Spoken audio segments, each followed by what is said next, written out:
Joining us now, let's talk some football, is our buddy Albert Breer from Sports Illustrated back here. Good to see you, Albert. How are you, brother? Good to see you. Good to see you guys. I actually covered Keegan Bradley as a high school golfer, believe it or not. Did you really? He was, and here's a fun fact for you. He was not the number one on his high school team. He was the number two. Who was number one? And this was a high school it was a public high school of like 700 kids. It was the most amazing thing. So this guy, John Curran, who I believe played on tour for a little bit, played golf at Vanderbilt. Mm-hmm. But the 1, 2, 3 it was John Curran, number one, played at Vanderbilt. Keegan Bradley, number two. I think he played at St. John's. Is that right? I think that's right. Yes, correct. Yep. Mm-hmm. And then the third was this girl, and her last name, I believe, was Donovan, and she played golf at Duke, and she was like a freshman or a sophomore. I love it. So, yeah, of course, they won the state championship and everything else. And Keegan, I think, had moved from Vermont like the year before or something. Mm-hmm. But, yeah, he was not the number one golfer on his high school team, at least when I covered them. All right, Albert Breer here on the Rich Eisen Show, just taking us down his memory lane here. John Curran currently on the Corn Ferry Tour. Oh, there you go. On the Corn Ferry There you Tour. go. There you go. It just goes to show you about how tough it is to be a professional player, dude, right? For real. Unbelievable.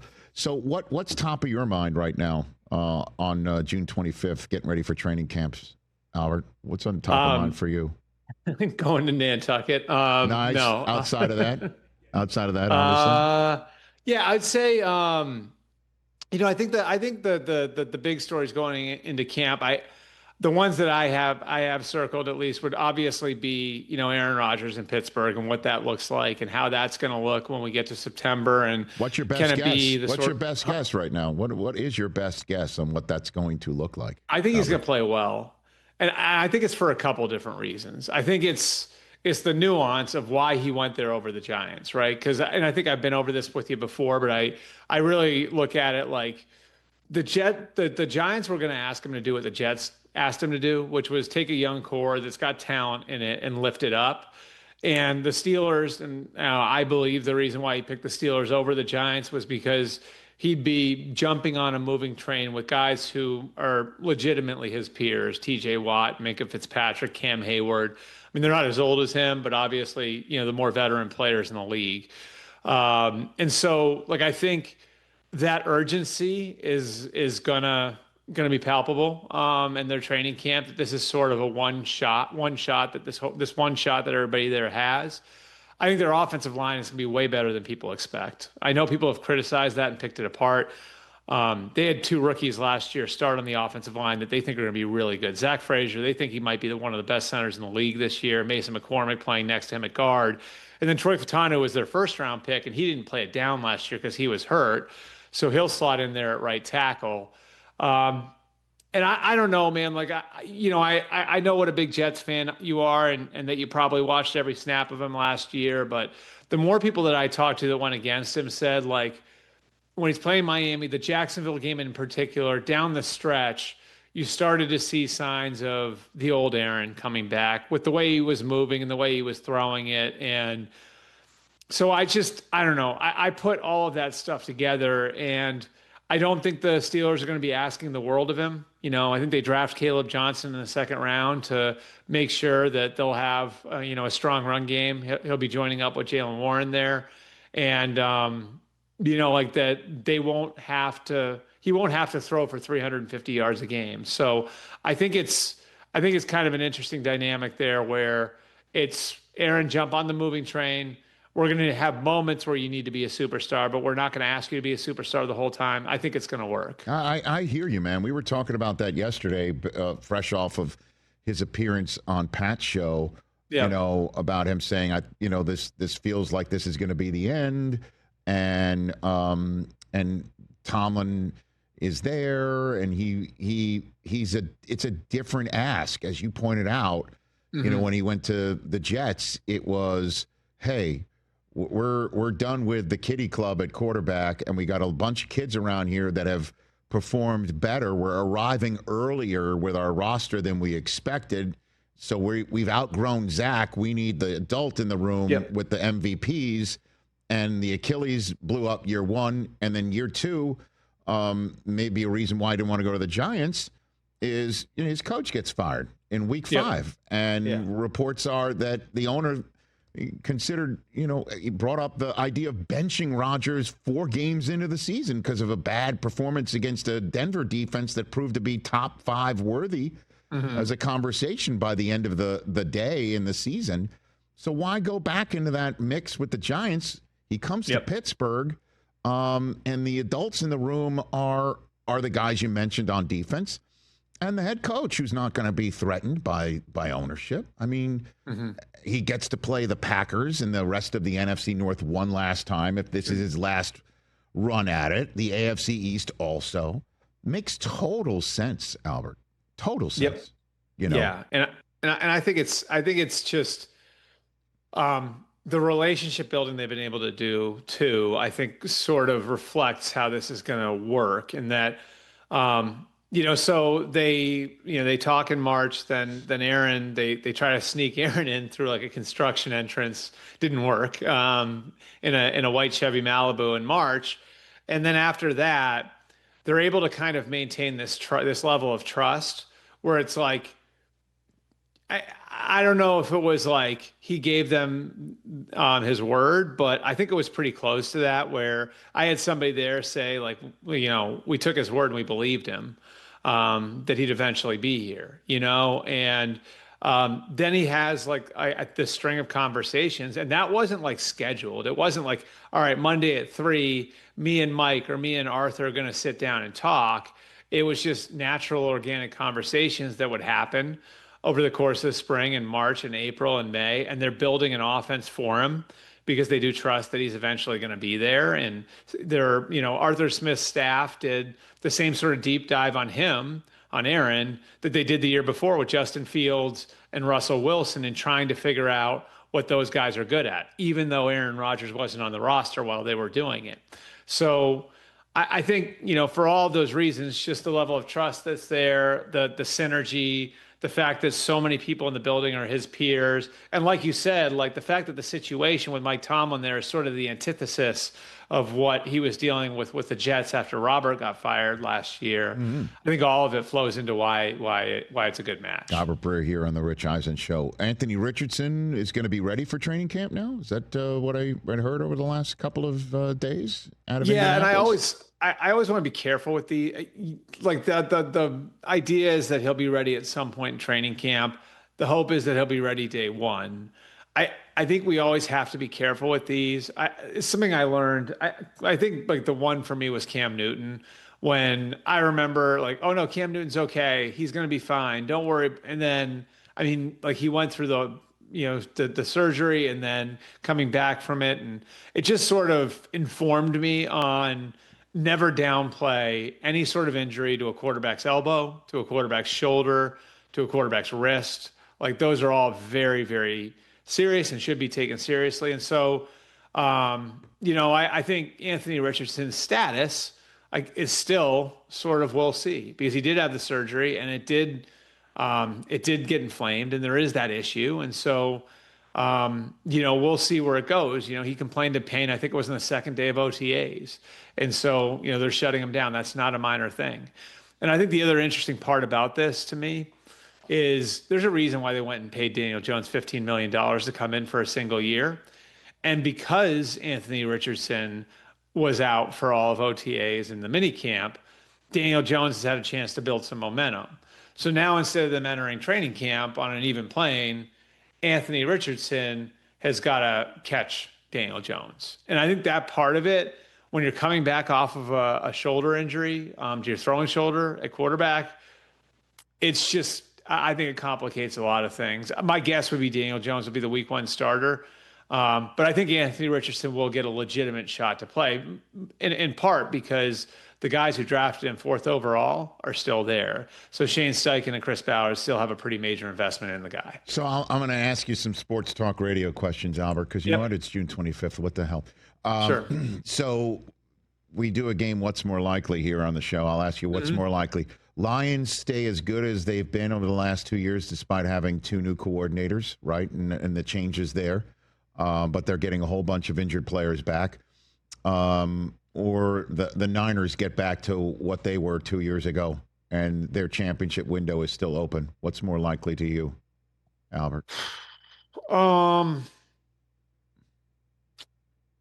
I would say the Niners. I think they're both going to be good. I think the Niners. That's fine.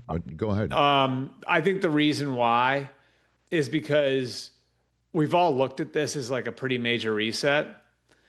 The last time I checked, you look at the roster. Now we'll see with Ayuk, right? Like, and when he's back, but they have a first round pick in Ricky Pearsall, and Kyle Shanahan's been really good at identifying those sorts of guys. Brock Purdy, George Kittle, Trent Williams, Christian McCaffrey again. That's injury permitting. Nick Bosa with 3 defensive linemen drafted in the top 75 picks coming aboard. Fred Warner. There's still a lot of talent on that roster. Saleh too's back there, man. And Saleh, and I was going to say that, yeah. And I think they're going to get a bounce from having Robert Saleh back as their defensive coordinator. And it's still a really good, well-run organization. And the Lions, I mean, there's a lot of people they lost, and they play in a really difficult division, and their schedule is not easy. And maybe Johnny Morton and Kelvin Shepard are the same as Ben Johnson and Aaron Glenn, but that's a tough ask, They lost some position coaches as well. Terrell Williams leaves there, to go rejoin Mike Vrabel with the Patriots. Tanner Engstrand goes to the Jets as OC. So there's just like a lot of people out the door that they're going to have to replace. Now, that said, the flip side of it is, you have Aiden Hutchinson coming back. You have William McNeil back at some point. The defense that they were playing with at the end of the year was ravaged with injuries, and you have to think they're going to have better injury luck. A lot of their best players are still ascending, guys like Brian Branch and Terrion Arnold and Hutchinson himself, Jack Campbell, Jamison Williams. Maybe they get more out of him. So, like, I look at it and I'm like, there is a lot to replace, but there's also a lot coming back that they didn't have at the end of last year. So it's an interesting scenario. I take the Niners, but it's a close call. It is coin flip. No question about it. The team we're not talking about, that others that you talk to when they're picking your brain, you're picking their brain, the stuff that you do when you're not zooming into shows like this one. Which is the team that you're hearing the most about that we're not talking about, Albert? I think the 2 teams that play in week 1 that are fascinating are the Patriots and the Raiders. I think both those teams are going to be better. Now, how much better we'll see. But I just kind of look at the Raiders now, and it's all right. Like, you get the Colton Miller thing settled. You have a left tackle. Brock Bowers, one of the most exciting skill players in football, even going into just his second year. Ashton Genty's coming in, so you've got like a kind of a focal point for your offense. Geno Smith, I think, is a really good quarterback, underrated, I think, for reasons that relate to people holding on to things from where he was at in New York all those years ago. So I think Pete Carroll's going to field a competitive defense with some of the guys that he brought in and some of the kind of mid-level free agents, guys like Eric Stokes, who he's giving a second chance to. So I think the Raiders are interesting. I think the Patriots, a lot of it depends on how big a jump Drake May takes. But I just know this. Drake May was seen as a pretty attractive bargaining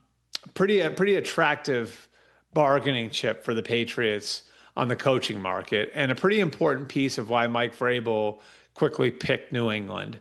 And so I just know people in the league think a lot of him. And so, can their line be better? That's a big question. What does Will Campbell look like at left tackle? Huge question. I think the defense has a chance to be really good. And I think with, Travion Henderson and Ramondre Stevenson in the backfield, they've got a chance to play a certain brand of football that Vrabel is familiar with, where I could see him coaching them, right into the 500 range. Okay. And then the odds that the Browns start a rookie week 1 against Joe Burrow. Oh, really, really low, really low. Oh, I think it's you just missed that one pretty fast. I think Joe Flacco has essentially been given a first-round bye in the quarterback competition. I talked with Joe a few weeks ago, and he said he was fine with the fact that he was getting less reps, and he wouldn't be fine with it if it was going to affect him in any way in the competition. because he didn't sign there to be a backup. He wants to play. So, like, I think the likelihood is that Joe is going to look good enough in training camp where they have to give their team the best answer at quarterback right now. Like, this can't be a year that you throw overboard in the name of quarterback development. Shedeur Sanders, when he came in, was significantly behind, even Dylan Gabriel. Now, he has done some catching up. And Dylan Gabriel, who killed it, like in his pre-draft process, and who has all of this experience. I think he broke Bo Nix's record for a number of college starts, started at 3 different schools. Do you feel the need to get a look at him right now? I think for right now, the bigger thing for the Browns is, like, after everything we put our players through and our coaches through last year, how do we give them a path to contend? And if it turns out that 10, 12, 14 games in the season we're not contenders, well, we'll revisit the quarterback situation then. But if Joe Flacco is the best answer on August 31st, then it's Joe Flacco. If Kenny Pickett's the best answer on August 31st, then it's Kenny Pickett. I just think it's unlikely that they're going to get to that point, and either Gabriel or Sanders is the best answer. All right, so how many rookies are going to be in the quarterback room week 1? What do you think? How many rookies starting? No, just how many rookies, period. In the Browns quarterback room. In the Browns quarterback room. Okay. Week 1. I think both of them will be there. Okay. But I think they're not going to have 4, are they? I mean, they're not. I mean, the interesting nuance to that is, so generally, third-round picks make the team. Shedeur is in a spot where he's vulnerable a little bit as a 5th-round pick, because 5th-round picks don't always make the team out of camp. Mm-hmm. But third-round picks, like, almost always make the team. It's very rare that you cut a third-round pick. It's big news when you cut a third-round pick. So I think the question becomes, is one of those two guys good enough to be the backup? Right. And I know, like, everybody wants to talk about, are they going to start one of them? Are they going to start one of them? Are they going to start one of them? I think the more important question, as far as Kevin Stefanski goes from a roster building standpoint, is, can one of them get to the point in the offense where he's good enough to be the backup, where we can trust him and put him in a pinch if Joe Flacco or Kenny Pickett go down? Because if one of them is, well, then that gives them the flexibility to move one of the veterans off the roster. So I think that'll be a really important piece. But I think there's a likelihood both of them are, and that, either Flacco or Pickett wind up gone in week 1. It sounds a little crazy, but I think that's a possibility. And I mean, if both Shedeur and Dylan look good, maybe you keep 4. It's sort of like, I kind of feel like you contradict yourself when you're saying that. If they look good, then they're good enough to be the backup. Then you only keep 3, cut one of the vets. Mm-hmm. Just sort of complicated because of the numbers, of course. And then the most impactful offensive rookie not named Travis Hunter or Ashton Genty. I'm taking those two. I took him out because I have a feeling, Pete's going to run him liberally. Mm-hmm. Let's take those two out. Best offensive rookie, most impactful. We saw Cam Scatterbo at Fanatics Fest too. He looked great. Oh, nice. Yeah, you know what I mean. So I want to say, give me the whole thing. What do you think? I want to say, yeah. We don't need to go through an all-stock comparison here or anything, right? Sure. I want to say Will Campbell. Okay. Because I think, but I know that's not what you're getting at. No. But, so I will give you another answer, because I know it's boring to talk about linemen, but. Like, for them to stop the revolving door at left tackle would be huge. They've been chasing the mistake of taking Isaiah Wynn in the first round to play left tackle for him in 2018 for 7 years. And I think things could really stabilize overall for the Patriots offensively if Will Campbell plays well. And we don't even know if he's an NFL tackle at this point, because you have the arm length thing. Right. I'm going to give you a different one, though. Okay. I'm going to give you Omari and Hampton. Okay. Because I think so many of these things come down to opportunity. And the reason I would have given you Ashton Genty is because I think with Ashton Genty, Pete Carroll's going to give him a ton of opportunity, right? And we know Pete Carroll's going to run the ball, and they're going to, it's a fit. I feel the same way about Hampton and the Chargers. And I think when Joe Ortiz and Jim Harbaugh take Omari and Hampton in the first round, it's with the idea he can be what Frank Gore was for Jim Harbaugh in San Francisco. And so I I know a lot of really good offensive coaches that loved Omarion Hampton coming into the draft. I think he is a stylistic fit for what Jim Harbaugh wants to do. And you and I both know very well, and I've been on the wrong end of a bunch of these, how Jim Harbaugh wants to assert his physical will on an opponent. And so I think Omarion Hampton's the perfect back for that. And so I think Omarion Hampton is going to make a pretty big impact on the Los Angeles Chargers in 2025. Yeah, they have Najee Harris on the same running back depth chart as well. Like that's quite an interesting pairing. All right, Albert. Finishing up, I know it's weird, but a wrestling question. Did you see Monday Night Raw, Albert? I did not. No, I used to love wrestling when I was little. But no, it's in Columbus, Ohio. We took a screen grab of it. Oh Jesus! Look at that sign in Columbus. Yeah. It's been we're counting the forfeit still, right? 2,032 days as of Monday since Ohio State. That was in Columbus too. They let that sign in. I know they did. Yeah. I mean, it's free speech, you know. They only showed it like once. I did not see that. We had a higher number up there for a while, but I can't talk crap anymore because we don't have that number. The championship, man, and it's kind of surprising. Offensive rookies we're not talking about. You got Judkins in Cleveland, and I know Travion in New England is going to get some pop too, man. But that's why I use the word opportunity, Rich. Right. Like I think those guys, I think there's more of a platoon in those situations where I think Travion's at his best in a platoon anyway, and he's obviously electric, but I think he's at his best in a platoon anyway, and he'll be in a platoon with Ramondre Stevenson. And then Quinshon Judkins, I think a lot of the other kid they drafted too, like Dylan Sampson from Tennessee, I think he's going to be really good also. So a lot of these things are a function of opportunity, and I think, Jim Harbaugh, Greg Roman, those guys are going to give Omarion Hampton a ton of opportunity to be one of the very best rookies in the league in 2025. When is Nantucket week? When does it start? I got to pack. Because of these ferry, it's a pain in the ass booking the car ferry now. Yes, sir. So the car is actually going over tomorrow, and we're going over on Friday. Wow. And then I'm flying from Nantucket to New Jersey for a lacrosse tournament for my 10-year-old. Attaboy. So I'll be in New Jersey for a few days there for 10-year-old lacrosse. Look at you, man. Best dad ever. And then back there on Monday. And then training camp starts, buddy. It's going to happen. Yeah, we miss you, Rich. We miss you out there. Don't worry about it. I'll be back to Nantucket at some point in time. Just say hi to Belichick and Jordan for me if you see them before that, okay? I'm sure Jordan will make her presence felt there. Albert Breer, everybody. Good to see you, man. Thanks again. All right, thanks, guys. You the man. Albert Breer here on the Rich Eisen Show. Bud. All right. Okay. Fun stuff right there. Omarion Hampton. Yeah, man. All right. Catch the Rich Eisen Show live weekdays from 12 to 3 p.m. Eastern on Roku Sports Channel in the U.S.